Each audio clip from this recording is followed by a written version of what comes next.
Good afternoon, everyone. This video is going to be about going to the gun store for the first time and gun store etiquette. Now, there are plenty of videos on YouTube already discussing gun store etiquette, things to do at the gun store, things to not do at the gun store, and that kind of stuff. And that's fine. They're good videos.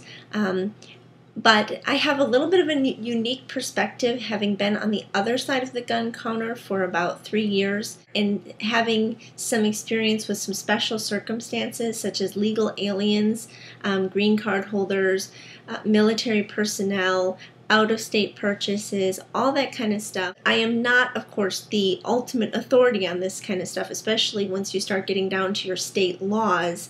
But some general information that I can share, I will certainly share and try to help you out.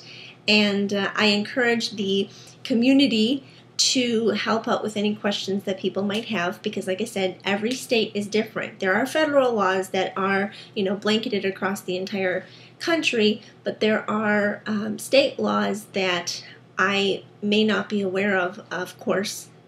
So might need some help out with those.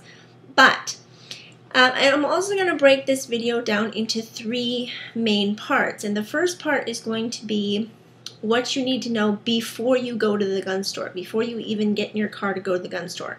The second part is what to do while you're there, kind of your etiquette stuff, which more people do talk about.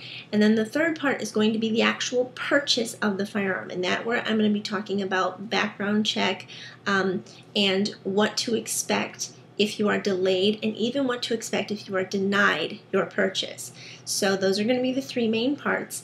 And I will, of course, always do my, try to do my organization so you can skip ahead if you'd like to by following the links in the description down at the bottom. Okay, let's get started. All right.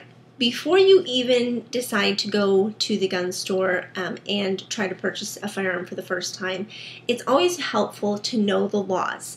Of course, there are federal laws, such as a person under the age of 21 years old cannot purchase a handgun.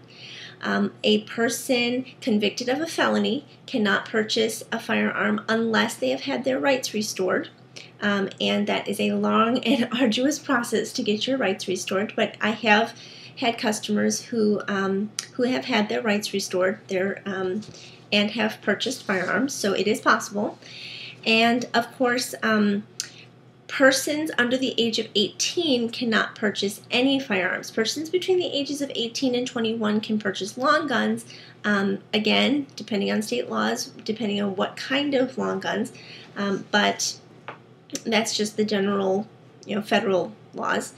And then, of course, you should also check your state laws for restrictions, such as age restrictions or certain type of firearms that are restricted by your state that you can't purchase.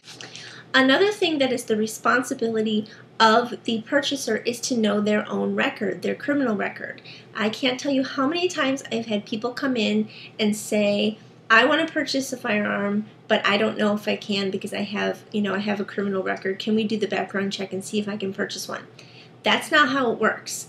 It is your responsibility to already know whether or not you can legally purchase a firearm before you go to the gun store. I know that kind of seems a little contradictory, and there'll be some people like, well, how are you supposed to know?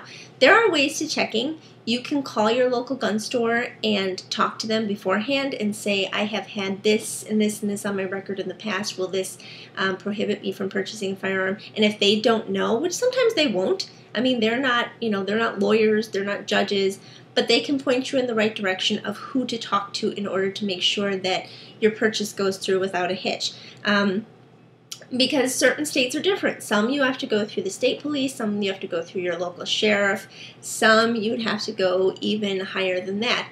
So do some research. If you have something in your past that you're thinking, I don't know if this would disqualify me from purchasing a firearm, I would say call ahead and ask who you could find out from to see whether or not that would prohibit you from purchasing a firearm before you go to the gun store.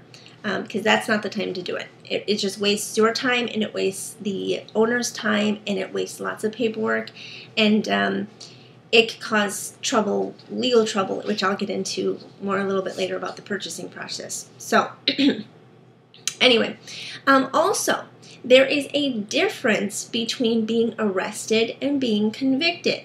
A lot of people make this kind of, I don't want to say mistake, because I can see how it would be easy to assume, but they'll come in and they'll say, I was arrested for domestic violence, 3 years ago. My wife called the police on me. It was nasty, but then the charges were dropped. Like I said, there's a difference between being arrested and convicted. If you were just arrested for something and then the charges were later dropped and there was nothing, nothing went of it, you weren't convicted, you should be fine. But again, that should be up to you to know. If you have been convicted of any crime, it is up to you to know whether or not that disqualifies you from buying a firearm. Make some phone calls. Call your attorney, your local, your state attorney general's office. Write letters, write an email. Those are some good ways to find out whether or not you have a record that would allow you to purchase a firearm or not. If your rights have been restored, if you have previously lost your rights and then your rights have been restored, you need to have all of your paperwork to that effect, because your gun store is going to need pretty much everything, and they're probably going to have to make some phone calls. So have all that stuff on hand. Also, if there is a restraining order against you for stalking, harassing, or threatening anyone, you might as well not even try. You cannot purchase a firearm while you are currently under a restraining order for stalking, harassing, etc. To call ahead to confirm certain things. For instance, general purchasing requirements. Call ahead and say, what do I need to purchase? And be specific. If you're planning on buying a handgun, ask them, what do I need to purchase a handgun? Because sometimes you need, driver's license, you need a second form of identification. In some states, you might need a purchase permit. In other states, you actually need a permit to buy the specific handgun or firearm that you need to or you want to buy. So call ahead and ask about those things. Once you got to the gun store and you're looking at things and you decide that you want to buy a gun, it's really annoying both for the purchaser and for the clerk to have to go, well, you don't have enough ID, or you don't have this, or you don't have that. So if you call ahead and find out what kind of ID you need and what kind of permits you need, it helps a lot. Also ask about any waiting periods, if there are any, or purchase limits. For instance, some states you can only buy one handgun a month, and in some states you have a 3-day waiting period. Some states you have a 15-day waiting period. This is especially important for hunters. I've had this a lot, where a hunter will come in and they've got to leave in 5 days for some hunting trip that they're going to go to, and it turns out that there's a 10-day waiting period, and they can't take their intended purchase firearm with them because they didn't think ahead and they didn't plan for the waiting period. So check about waiting periods.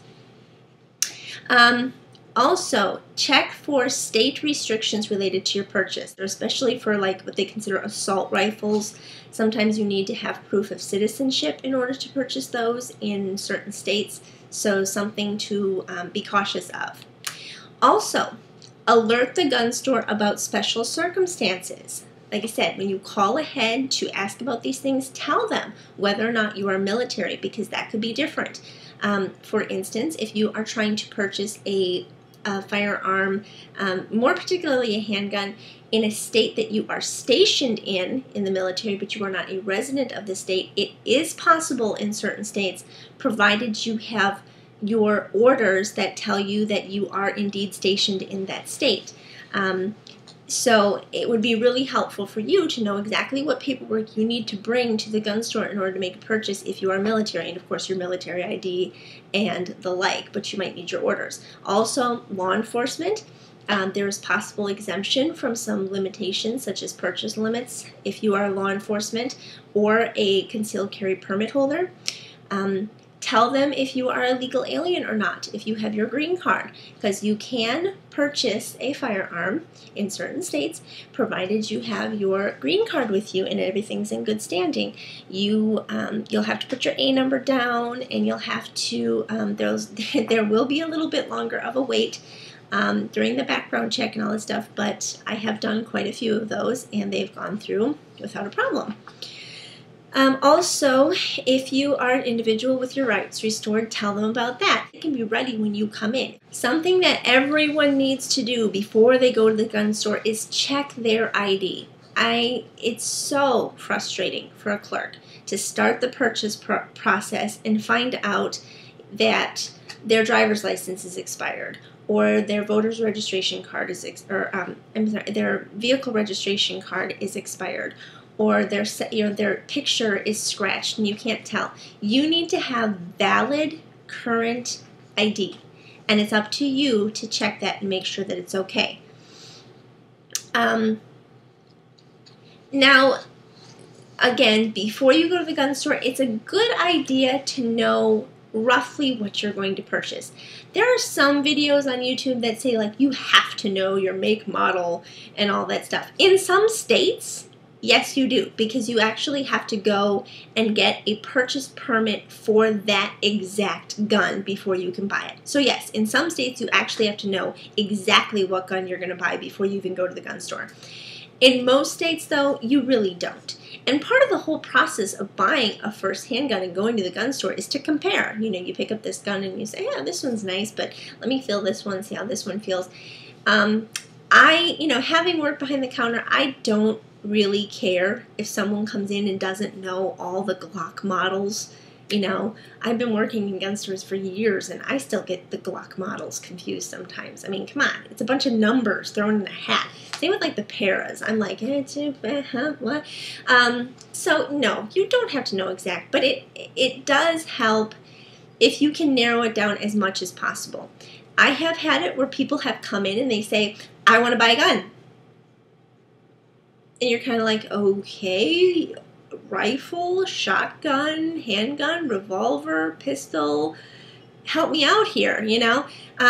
So it is, and it's helpful if you know the purpose. Like, for instance, if you're coming in and you decide, I want to go duck hunting, I need a duck hunting gun.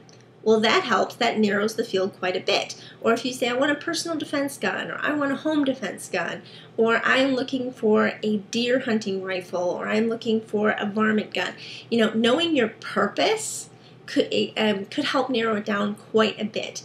And also, if you want to take it a step further and know whether or not you want a rifle, a shotgun, handgun, or bolt action, semi-auto, the further you can narrow it down, the better. But you do not have to know your exact model number. I mean, that's kind of what the staff is there to help you find out. Unless they're just kind of like an ornery gun store, and then you should just go find someplace else to shop anyway. Check the MSRPs, the manufactured retail price, suggested retail price before you go. And this is where it becomes really helpful for you and for the gun store clerk, because there are a lot of people who come in and they say, I've got $300. I want to purchase a Glock. Well, it's possible, but you're probably looking at a very used and kind of beat up Glock, as your brand new Glocks tend to run you about $500 plus. And so if that's what you specifically want, and you can call ahead and ask, and you can say, hey, about how much are your Glocks running, or about how much are your HKs running, or about how much are your Remington, bolt action rifles running. And then you have an idea of your cost that you need. And what I usually recommend for people is plan to bring $100 more than MSRP. Well, not even MSRP, because MSRP can be really high sometimes. But when you call ahead, and if they say, that's running about $600, plan on bringing $700, and I'll tell you why. By the time you get there and you purchase the gun and you go through the background check, you're going to want, and then you're dealing with tax, so tax is going to run you a little bit higher. And if you get into negotiating and you give some, they end up, giving on the tax or something, okay, fine. But, typically, this is what happens. You buy the gun, you got a little bit of tax added on. Then once you have the tax, you're going to want bullets or ammo. So that's going to run you $20, $30 depending on what you get. You might want a case or a cleaning kit. That's going to run you another $15, $20. Once you start adding some of the accessories in there and maybe a holster, or a small case or something like that, you're looking at probably about $50 to $60 over your price of your firearm. And I've seen it happen before where people will come in with $500 because that's what they said, oh, this gun costs $500, and they either have to leave without anything for the gun, or they end up purchasing a different gun than they wanted because they still want the ammo and stuff, but it took the cost higher than what they had available with them. So it's something to consider. Also, things such as silencers, machine guns, 3-round bursts, you are not going to find them in your typical gun store. So don't ask. Unless you specifically know that you are looking for those Class 3 items and you go to a Class 3 dealer, you're not going to find them in a typical gun store. It's really annoying when someone comes into a regular gun store and says, "Let me see your Uzis." You're in the wrong place. You need to go to a Class 3 dealer. And those are very expensive. You need special paperwork, special tax stamps, special everything. So unless you've got a couple grand to just slam down, don't expect to be handling an Uzi or a submachine gun or a, full auto AK or anything like that. Okay, now I'm going to talk a little bit about straw purchases. A straw purchase is defined by don'tlie.org, and if you want more information about straw purchases, go to don'tlie.org. And it is defined as buying a gun for someone who is prohibited by law from possessing one, or for someone who does not want his or her name associated with the transaction. So, and it is a federal crime. You are looking at 10 years in prison and a $250,000 fine for purchasing a firearm for someone who cannot purchase it for themselves. It is not worth it.